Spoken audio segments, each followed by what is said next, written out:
Over the past several decades, shape memory alloys such as nitinol have been extensively studied for their thermoelastic martensitic transformations, or 2A memory effect. The Shu lab at MIT has recently invented a copper-zinc-aluminum shape memory alloy which provides a low-cost alternative. We were able to produce meters-long copper-based shape memory alloy fibers with a speed of 10 meters per second. Even better was that these wires showed the highest experimentally reported reversible strains, 10%, in an as-cast non-single crystalline shape memory alloy without any post-processing needed. I believe that my research showed the possibility of a fast and cost-effective manufacturing route for inexpensive smart fabrics and textiles. Kinalco is a startup spun out of the Shu lab to commercialize copper-based SMA.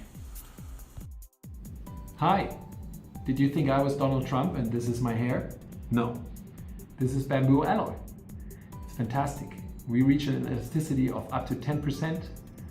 It's very weldable and workable. It's much cheaper than Nitai, and it has many great applications. We're going to weave this into fabrics. It's going to be used in orthodontics, in orthopedics, and electronics. And we're looking forward to speaking to you. A group of MIT sports engineering students have been working to evaluate the material for an industry partner and to explore methods to feasibly embed shape memory alloys into fabrics. The big difference between our force testing and the norm is that we used heat to induce the shape memory effect, and on top of that we were tasked to use newer copper-based SMA, and there were quite a few unknowns about this material. We didn't even know if it was how conductive it was, we didn't know if it could be soldered, and so here's what we found out along the way. The bend radius of about a 200 micron thick sample was about 750 microns. The electrical conductivity was found to be 5.4 times 10 to the Siemens per meter, and the thermal conductivity was found to be 39 watts per meter Kelvin.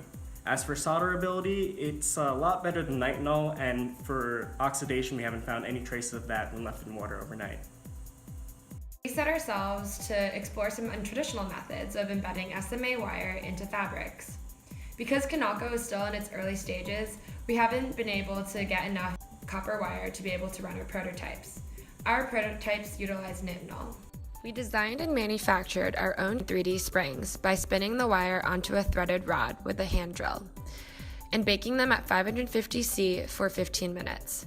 Despite promise in creating 2D springs to be laminated into a composite, we proceeded in making prototypes with 3D springs for its fast turnover in prototyping. We tried twining the 3D shape memory springs into yarn and then subsequently knitting with it.